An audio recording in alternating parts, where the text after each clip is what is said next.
Hi everybody, welcome back to our budgeting series.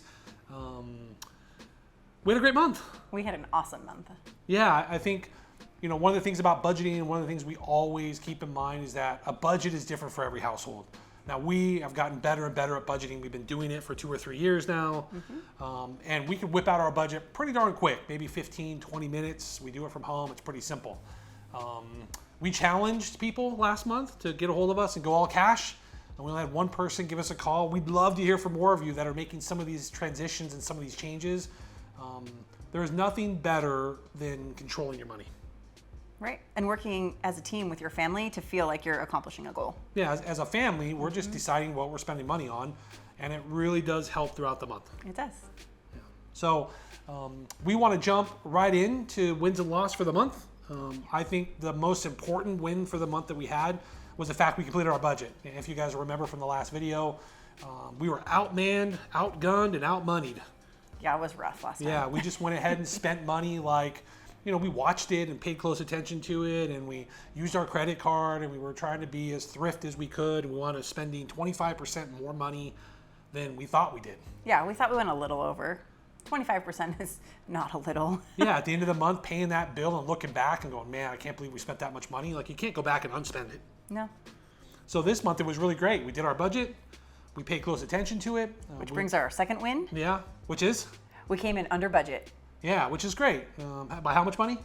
About $92. So not a huge, astronomical number, but that's also not the goal. The goal is not to save. It's to match your number. It's zero-based budgeting, right? You're setting a plan and you're trying to stick to it. Yeah, the goal is just having a plan and then doing it, right? And things will move, things will change.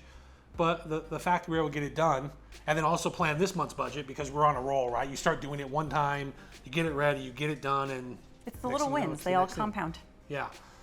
What about another win? What about the other most important win? The other most important win is, if you're keeping track, for all of you at home, who typically spends their $200 first every month? Yeah, I didn't win this one. There's a tally in my column now because I didn't think that was a super important win, but I guess to Courtney it was a very important win. Go back and watch the other videos. He thinks it's a very important win when he's winning. I mean, yeah, I kind of do. Yeah, so Jeremy blew through his money. He had a great month, lots of fun. Yeah, you were asking me to buy things for you, which means that you spent your money. Okay. Whereas I, on the other hand, had money left over. So it was beautiful. By mistake. By mistake. I did purchase some things from specialty stores online. So how that works here, because I know we've talked about this before, is we do have credit cards, but we don't plan to use them. But if we purchase something online, I physically go into my Courtney envelope and I take the money out, and I have to round up usually because if I spend $47.50, I usually don't have that kind of change. So I have to put $50 into redeposit. Yeah, and we do that with any category. So if we spend money somewhere, we have to do something online, which there are several places that just makes more sense to get it that way. We just use a redeposit envelope, and at the end of the month, redeposit it. Pretty simple. Yeah, so once it goes into that, it's sort of like it's back in our savings. Like, we don't necessarily always bring it right back to the bank, but it's like the do not touch kind of envelope. So anyways, I rounded up a couple times, thought I had spent $200, and in our monthly recap realized I had $30 left over I could have spent, which just feels like a double win. Was definitely a win. And leading to that, one of the reasons we're able to come into budget is because we're really good on our grocery bill. So good this month. Yeah, one of the things we really focused on this month was, okay, if we were limited on money and we had to really pay close attention to our budget bill, how do we do it? So we budgeted $800 for the month, and we came in well under that. Yeah, and I think it's important to note that that number is high. Cost of food is high. We're a family of 3, and our 2.5-year-old eats like an adult. So feels like it. There's a lot for her, but we eat almost every meal at home. Yeah, what was our eating out budget? Our budget for restaurants was $200. And we spent how much? Under $130. Yeah, so for the entire month, we went out and spent $130. We went out, I think, twice. Yeah. So even though our grocery bill is $800, it includes everything, our breakfasts, our lunches, our dinners, unless we would spend some of our fun money. So if Jeremy went out to get a beer with somebody, or if I got coffee out of that money, we don't necessarily count that in restaurants. That's separate. Yeah, I had my $200 that I blew through in a matter of, I don't know how quickly. It was quick. I was going out with a lot of friends. It felt quick. Yeah, it felt quick. So that kind of leads me to a challenge for you guys while we're talking about eating out, because we're really good at kind of keeping that number down. We encourage you guys, come up with a budget that you're going to use just for eating out. right? Just kind of say, okay, this month we're only going to spend X amount of dollars eating out. And it doesn't have to be some crazy sacrifice number. Let me try to get there. Just especially if you've never done it before and you've never paid attention, pick a number. $100, $300. What do you think you normally spend? Can you stick to it if you actually take that money out in cash? Yeah, take it out in cash, and you and your family decide that's what you're going to spend. And when you're out, you're out. Yeah. And let us know how it goes. I mean, in the comments below, tell us, how much did you want to set aside? And then also tell us how it's going through the month. We'd love to hear if it's working, if it's not. I think that watching the money will help you, really save quite a bit. Yeah, definitely. Okay. So on the winning of groceries, one of the main reasons we were able to keep our budget down, which our grocery bill, we came in under by about $300. Yeah, so instead of spending $800, we spent $500. And the main reason for that is because we consider it freezer shopping. Yes. Yeah, so as we go throughout the month and we go throughout the week, we're really good at saving extra food, and instead of throwing it away, freezing it, and it allowed us to do what we did this month. Right, so we kind of have 2 or 3-fold, depending on how you look at it. But in our freezer, right, we've got the typical stuff. Like you went to Costco, you bought a huge pack of chicken. You don't need to use it all. You rip off a couple, throw them in the freezer. You've got them for later.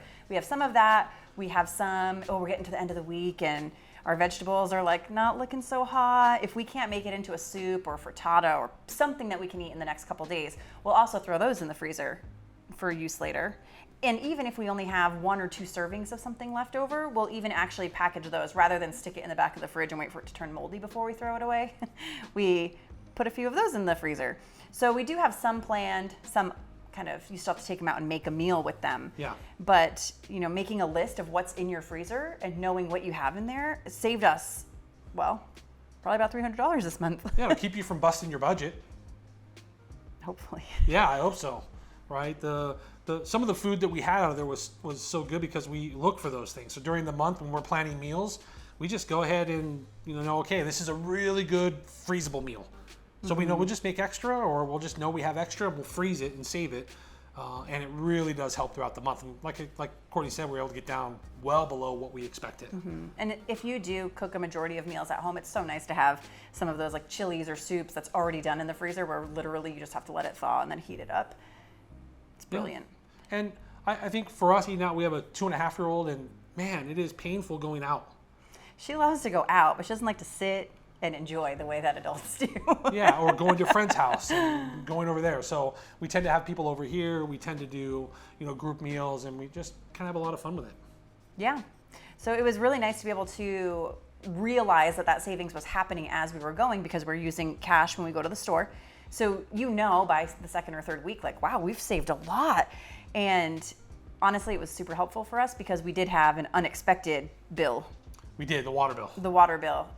We knew it was coming, but we get our water bill every 2 months here. So we're looked at the past couple bills, you guess how much water you're using, and it was almost double for us. So it was a huge blow to think that we had budgeted so well and we had done such a good job in all of these other categories to then say, we have to come up with another $140. Yeah.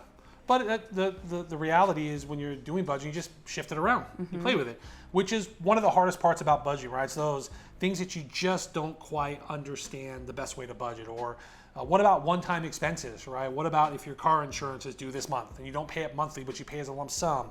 What about gym memberships? What about that kind of stuff? We operate that or deal with that a little differently, where we just go ahead and pull that money from savings. We pay the bill, and then we just work hard to replenish the savings either throughout the year or over the next couple months. And when you're in all cash or you're in a budget, it sure does make life easier. Right, and which brings up a good point. So that redeposit money eventually goes back to the bank. Yeah. So it's not just like the whole reason we're tracking it is to be able to put it back to good use, right? So we're either applying it towards a debt that we have, replenishing the savings from paying an annual bill, or going back into our savings account, which is a good point because we should let people know that we always pay ourselves first. Yeah, so the most important line item for us in our budget is paying ourselves. You have to be able to save money. And I don't care if it's $10, $20, $300. The key to a budget is having money to where you can save it also, right? You're just trying to manage your money, pay yourself first, and it gives us the flexibility to pay those one-time bills and not have to think about it throughout the year because we know it's going to come up. Yeah. Let's talk losses. Is there any big losses for the month? I didn't feel like we had any big losses. We were really good this month. Yeah, I think. Except for spending my money. except for your loss, yeah, I think we did good. Okay, Yeah. good. All right, good. Well, we hope you guys enjoyed the video. Yeah, and we'd love to have you guys join us in our challenge. Yes, please. Let us know how it goes. You know, we'd love to hear how your budgeting stuff is going. If you have any questions or concerns, please don't hesitate. Reach out to us. We'd love to help you. We're here to help your family and, you know, do everything we can to share what we're doing to grow more wealth and, you know, more financial freedom. And it's a blast to do. Yeah, so don't forget, let us know below if you're going to take us up on the challenge. Yep. Let us know. You don't have to tell us the dollar amount specifically. If you'd like to, it's really easy for us to cheer you on. But if you're a little bit shy about it, you don't have to put the flat out number, but just let us know that you're in. Like the video, let us know below that you're going to do the challenge, and we can check in with you throughout the month. Yeah. All right, guys, we'll see you next month. Thanks for watching. Bye.